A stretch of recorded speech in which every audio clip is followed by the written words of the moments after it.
Bueno, estamos aquí en la continuidad de esta 13ª edición del Encuentro de los Líderes y en esta oportunidad para hablar de algo que nos incumbe a todos y tiene que ver con la realidad política de la Argentina. Bueno, y para eso hemos invitado a participar de esta charla a Lucas Romero, que es politólogo y director de la consultora Sinopsis. También está con nosotros Martín Surpin, que también es politólogo, periodista y director de SIG. Y vía Zoom tenemos también a Juan Mayol, que es director de Opinaya. No sé, Juan, si también sos politólogo, porque entonces seríamos los 4 politólogos hablando de política. Por ahí es un poco redundante, pero bueno, un poco es la intención de conversar hacia dónde va la Argentina y en qué momento estamos, ¿no? ¿Estamos? Sí, en mi caso soy licenciado en comunicación social. Bueno, Soy está, comunicólogo. pegó casi en el palo, digamos, por decir de alguna manera. Bueno, ya que sos el único que está a distancia, no sé si querés empezar y un poco que nos cuentes qué observás hoy de la realidad política argentina, de lo que está pasando en la Argentina y qué nos deja un poco en ese escenario lo que ha sido la pandemia, ¿no? Porque creo que si pensamos, por ejemplo, en los primeros meses de la cuarentena, donde la imagen, por ejemplo, del presidente estaba en un nivel altísimo, y hoy vemos lo que ha pasado, lo que han dejado tantos meses de pandemia. En esa misma imagen, bueno, también observamos también un escenario político de cierta complejidad, ¿no? Y que todavía no está muy claro qué va a pasar, sobre todo pensando en lo que viene el año que viene. Sí, al inicio de la pandemia la imagen de tanto el gobierno como el presidente Alberto Fernández creció en términos inéditos.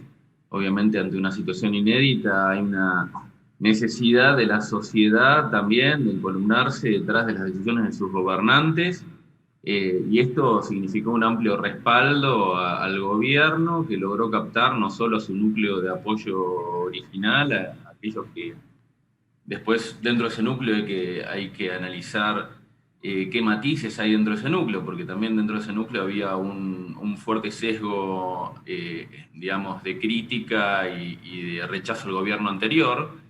Pero bueno, logró captar a amplios sectores que votaron a Juntos por el Cambio.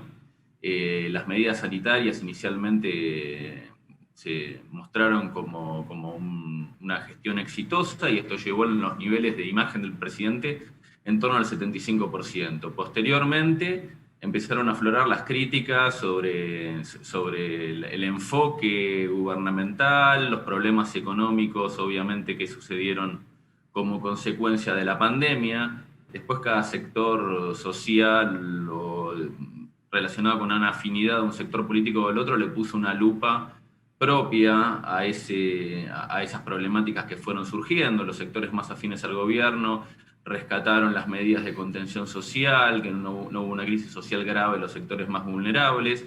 Los sectores más opositores al gobierno hablaron de una cuarentena muy dura que tuvo un impacto en la economía mucho mayor al que en teoría hubiese tenido si el gobierno hubiese tenido otras actitudes, otras medidas.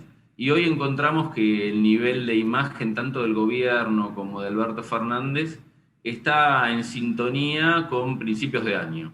Quizás un poco más desgastado, tiene un año de mucho desgaste, quizás unos puntos de valoración de imagen y de gestión por debajo al inicio, pero la imagen de Alberto Fernández se sostiene en niveles más que aceptables después de un año tan complejo y con una crisis económica tan fuerte, pero empezamos a ver también internamente algunas divisiones dentro del núcleo que apoya al gobierno, aquellos más moderados, aquellos más afines a la imagen de Alberto y más críticos a la imagen del kirchnerismo más duro, y aquellos que se referencian a ese 30% que nosotros siempre venimos situando al kirchnerismo duro dentro de lo que es la estructura de afinidades políticas de Argentina. Entonces hoy vemos una gran división, la grieta, digamos, en algún punto se mantiene, tenemos cerca de un 30% que identifica fuertemente con el gobierno,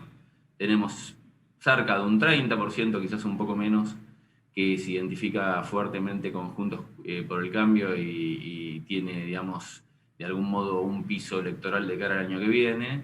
Y tenemos un gran segmento crítico, desilusionado, que no encuentra alternativas válidas y que en tanto en cuanto un sector u otro logre moderar en su oferta, se inclinará por ese otro sector u otro en el año 2020. Pero el escenario en sí es bastante incierto y su resolución de cara al futuro bastante incierta.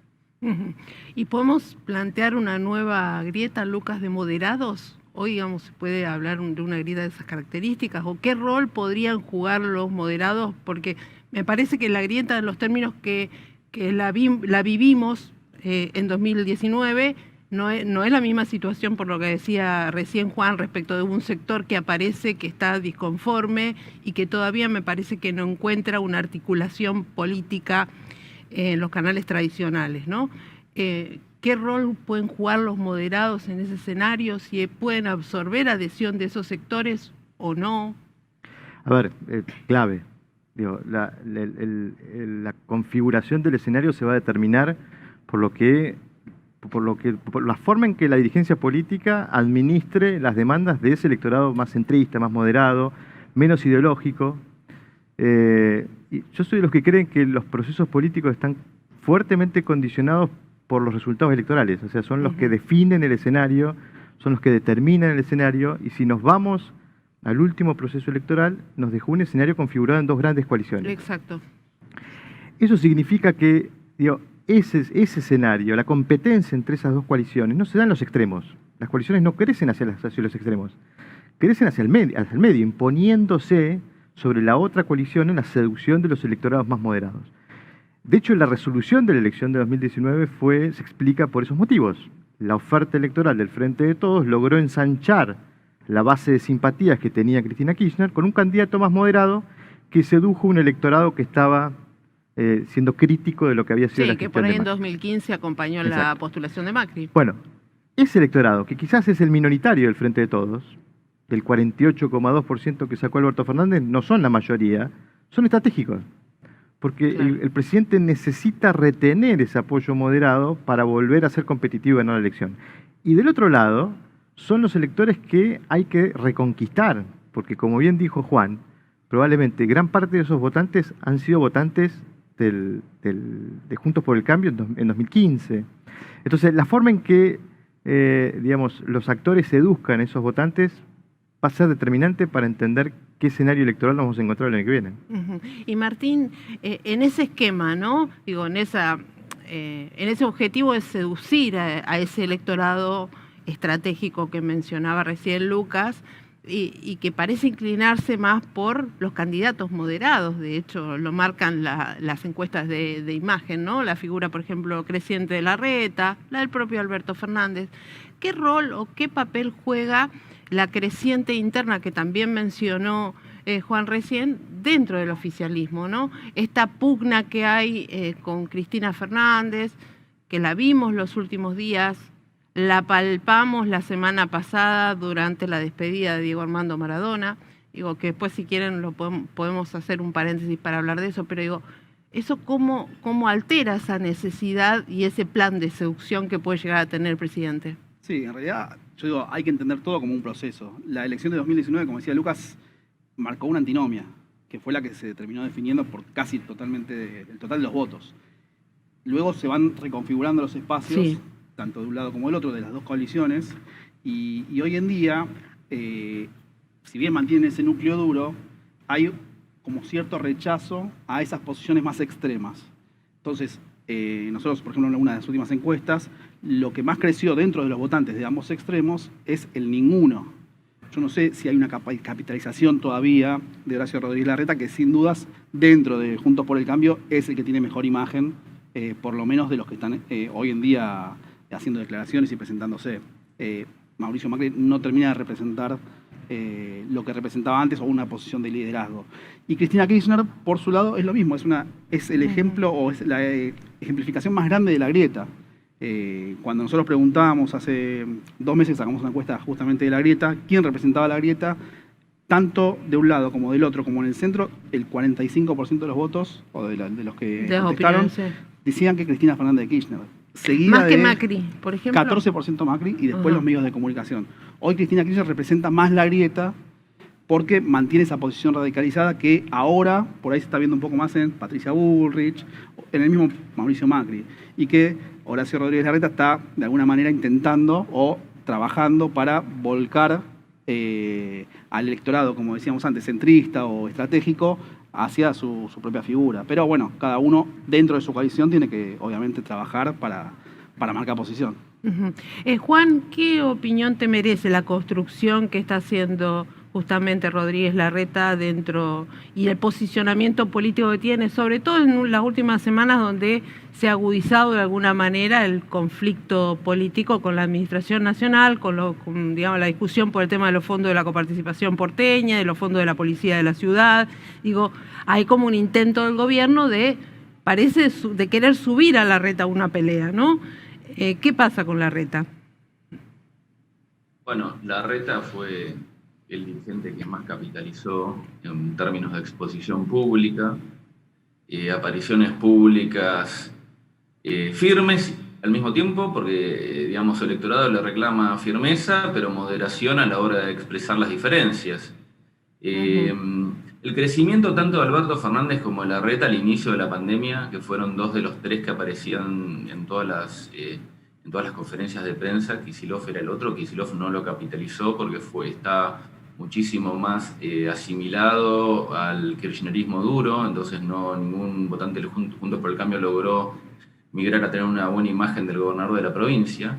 Pero tanto Larreta como Alberto Fernández crecieron precisamente porque la sociedad aplaudió un gesto de consenso, un gesto de poder estar quizás en otro sector político, quizás ser adversarios políticos, pero poder sentarse a colaborar ante una situación de crisis, poder diagramar acciones en conjunto, poder sentarse en la misma mesa, ya es un gesto muy grande en una sociedad tan agrietada, que el principal, digamos, factor de la grieta inicial fue el kirchnerismo, la figura de Cristina, con el poder que todavía mantiene, porque realmente, a diferencia de Mauricio Macri, que también es el otro factor y el sector más duro del PRO, mantiene poder y genera muchas pasiones que no genera Macri, entonces para la positiva o para la negativa. Tanto la imagen muy positiva de Cristina Fernández es el doble que la de Macri, pero también superan 10-15 puntos la imagen muy negativa de la de Macri. Mientras que Macri, en su valoración de imagen, tiene posiciones negativas y positivas más tibias, por así decirlo. Ahora, volviendo a Larreta está haciendo, desde mi punto de vista, si Juntos por el Cambio logra articular una fuerza que logre despegarse de las decisiones económicas tan fuertemente criticadas por el gobierno de Mauricio Macri, situación que no es sencilla, y logra mirar más hacia el centro, en alianza con otros dirigentes con buena imagen, en el caso de la Ciudad de Buenos Aires como Martín Lustó, que tiene muy buena imagen, determinados sectores del radicalismo, rescatar a María Eugenia Vidal y algunos peronistas más cercanos a Juntos por el Cambio. Me parece que las posibilidades electorales de Larreta de cara a futuro son interesantes, aunque en un país nuevamente tan inestable y tan particular como la Argentina es todo muy incierto, ¿no? Pero a priori creo que un armado en torno a Horacio Rodríguez Larreta sería muchísimo más adecuado para Juntos por el Cambio que armarlo alrededor de Mauricio Macri, que genera alto nivel de rechazo y bueno, se le asigna en gran parte la responsabilidad a su gestión de la situación económica actual. Entonces, en ese sentido, Larreta no tendría el lastre de la economía de Macri, y sí el acierto de una buena gestión en la ciudad, una posición moderada, pero al mismo tiempo, lo recalco porque se ve también en sus apariciones y en sus presentaciones relacionadas con la coparticipación y otras temáticas, firme. Lucas, y digo, por ejemplo, si el adversario está vinculado con la figura de Larreta o con un armado, no creo que Larreta el año que viene sea candidato, pero claramente las elecciones del año que viene para Alberto Fernández van a ser sumamente significativas. Digo, y en ese marco la apuesta del gobierno tiene que pasar por tratar de mostrar una imagen de mayor autonomía o independencia de Cristina, o de cerrar filas dentro del Frente de Todos y marcar que esa relación, que ese vínculo sigue y va a seguir con buena salud. Sí. A ver, en primer lugar, yo digo, si uno pudiera revisar el contrato electoral que firmó Alberto Fernández con sus votantes, la primera cláusula de ese contrato es poner en marcha la economía, llenar la heladera, prender la parrilla. Bueno, que estamos en problemas. Decididamente, ese es el desafío para el oficialismo para enfrentar la elección del año que viene. La segunda cláusula, para mí no menor y una cláusula importante que va a tener que revalidar Alberto Fernández en las urnas es: voy a gobernar yo, no va a gobernar Cristina, esto es el Frente de Todos, no es el Frente para la Victoria.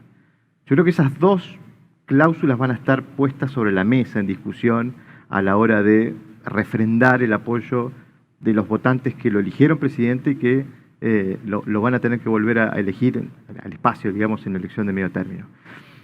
Pero si querés le agregamos más detalle al escenario, a la foto. El año que viene no tenemos una elección. El año que viene tenemos 24 elecciones. Sí, además. De hecho, el hecho de tener 24 elecciones también le complica un poco el escenario electoral a Larreta, porque Larreta no va a poder ser candidato y no va a poder tener una elección épica, porque mejor elección que la que hizo el año pasado es difícil repetir, histórica para el PRO en la Ciudad de Buenos Aires, más del 55% de los votos, con lo cual ahí tiene una dificultad Larreta, no va a poder protagonizar Exacto. la escena electoral. Y en esta caracterización que hago de 24 elecciones, yo te diría que el foco de la atención pública va a estar puesto en la elección en la provincia de Buenos Aires. Es el distrito más importante, es el que reparte mayor cantidad de bancas y es el distrito más fuerte para el Frente de Todos. El 80% de la diferencia que le sacó Alberto Fernández a Macri se explica en el Gran Buenos Aires, con lo cual ahí va a ser difícil para Alberto Fernández jugar a la diferenciación con Cristina, porque es el territorio de Cristina. Es el territorio de Axel Kicillof y es el territorio que quizás en donde a Alberto Fernández no se le pida diferenciación con Cristina, ¿no? Claro. Entonces, esos matices también van a jugar, pero decididamente creo que la heladera y la parrilla van a estar al tope de los factores explicativos del resultado electoral y eventualmente en el resto de los distritos ver si Alberto Fernández revalida eso de que esto no era el Frente para la Victoria. Sí, por ahí también avanzar con algún entendimiento más concreto y efectivo con los gobernadores, ¿no? Eso lo que pasó en Río Cuarto el fin de semana a partir de la elección y esta alianza estratégica, por decirlo de alguna manera, con el gobernador Schiaretti, algo de lo cual adolecía a Alberto Fernández de un vínculo fuerte en la provincia de Córdoba. Pero digo, ¿esto puede construir hacia ese lugar? O con algunos intendentes, porque también pasa en la provincia de Buenos Aires, que es un territorio del kirchnerismo de Cristina, pero empiezan a aparecer actores que empiezan a plantear ciertas diferenciaciones o a marcar la cancha o porque quieren su reelección en su intendencia o aparecen estos elementos, ¿no? Sobre todo el rol de los intendentes me parece como para seguir y tener en cuenta, y por lo que le plantean, el desafío que esos intendentes le plantean a la figura de Máximo Kirchner y a la pretensión de la Cámpora de presentar candidatos propios y con posibilidades y chances electorales en esos distritos. Sí, lo que ocurre es que la pandemia hizo que, curiosamente, el tema económico haya quedado postergado, obviamente por un tema de plazos. Es ahora que si se llega a una normalización, nueva normalización, vacunación o como sea, se verá y la gente va a pedir explicaciones o va a esperar otro tipo de respuestas o de planes a nivel económico. En ese sentido, yo creo que va a ser la búsqueda de, como decía Lucas, de tanto de Alberto Fernández como la coalición de gobierno la que representa, porque hay que entender que fue una coalición la que ganó. Sí. Obviamente, el núcleo duro del kirchnerismo le aportó la mayor cantidad de los votos, pero se lo votó a Alberto Fernández precisamente por esa, entre comillas, diferenciación de ese núcleo duro, sobre todo en muchos lugares, no así en la provincia de Buenos Aires. Pero creo que el tema económico va a ser el que va a pedirse, o el que la gente va a pedir explicaciones, y eso ocurre en los muchos municipios, que son los que más se juegan por ahí la elección del año que viene. A nivel municipal se busca respuestas del Estado, porque uno va a ir a buscar quién le provea los fondos, o esa búsqueda, o esas respuestas, digamos, al gobierno ejecutivo. Entonces va a haber reformulaciones, va a haber encuentros, va a haber búsquedas Pero creo que ya demostró Alberto Fernández este mismo año, cuando tuvo problemas relacionados con la pandemia, que terminó viajando a ciertas provincias en las que tuvo problemas. Va a ir, como está haciendo siempre, presentándose en cada lugar, como le gusta decir a él, dando la cara, no escondiéndose, y buscando revalidar esa coalición, o por lo menos a nivel nominativo, digamos, a la coalición que le dio los votos, finalmente, que es lo que pretende revalidar el año que viene.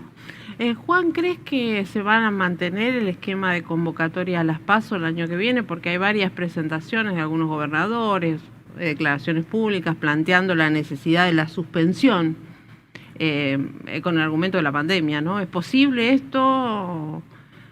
¿Sería correcto? Es un tema. Bueno, todo es posible, ¿no? Sí, en la Argentina no tenga ninguna duda, pero...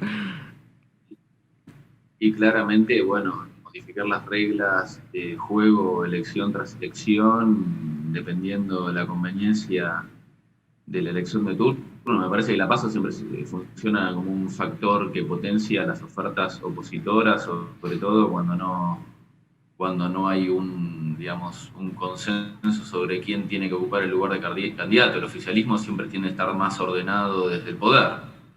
Entonces, desde ese punto de vista, me parece que tiene cierta lógica que los gobernadores sean los que estén pidiendo las suspensiones de las PASO.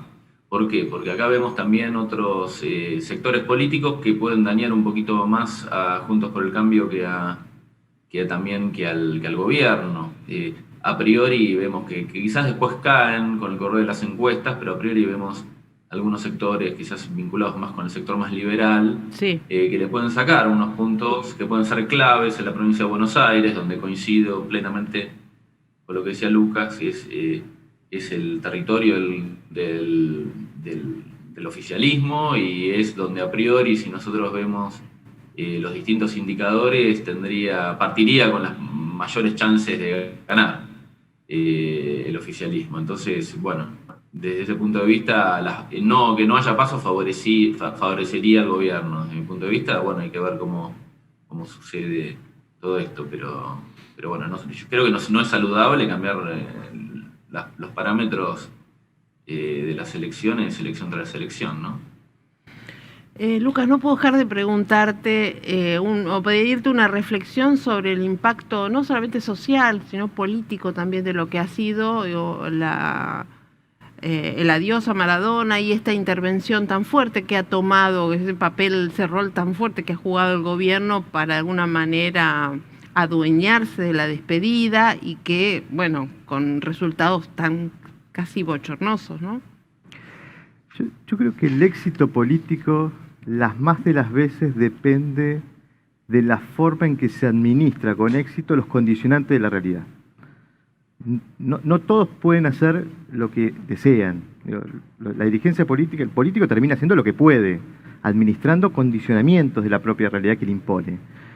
Yo creo que si tomamos una muestra en algo de todo este episodio, de este funeral tan convulsionado, a mí me interesa rescatar lo que creo que es el síntoma que uno podría observar con crítica hacia la forma en que este gobierno toma decisiones, ¿no? Porque si el condicionante de la familia estaba desde el vamos respecto de la duración del funeral, el presidente debió haber operado sobre ese condicionante. Era imposible realizar un funeral en la Casa Rosada con ese condicionante.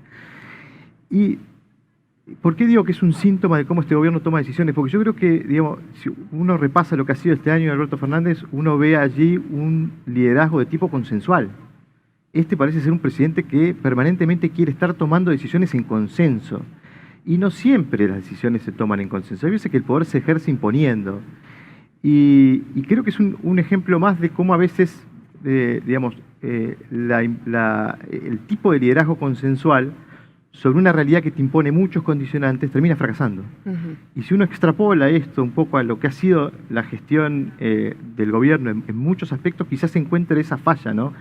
De un presidente que encuentra su única fuente de legitimidad en la unidad. La única fuente de legitimidad de Alberto Fernández, su razón de ser es ser el candidato de la unidad, el que pudo reconstruir la unidad del peronismo, sí, y que lo llevó al triunfo. Pareciera ser un presidente que está obligado a conservar esa unidad, y la pretende conservar bajo el ejercicio del consenso, buscando siempre el consenso en un contexto de mucha incertidumbre, en donde creo que a veces se requiere no tanto consenso y más definiciones de manera centralizada, ¿no? Y me parece que, por eso digo, el funeral pareciera describir un síntoma de una debilidad propia de este gobierno a lo largo de todo este año, ¿no? Sí, aparte no vemos también en esa búsqueda, ¿no?, de consensuar todo. No termina exponiéndose demasiado el presidente. Digo, hay varios hechos como que parece que lo muestran como...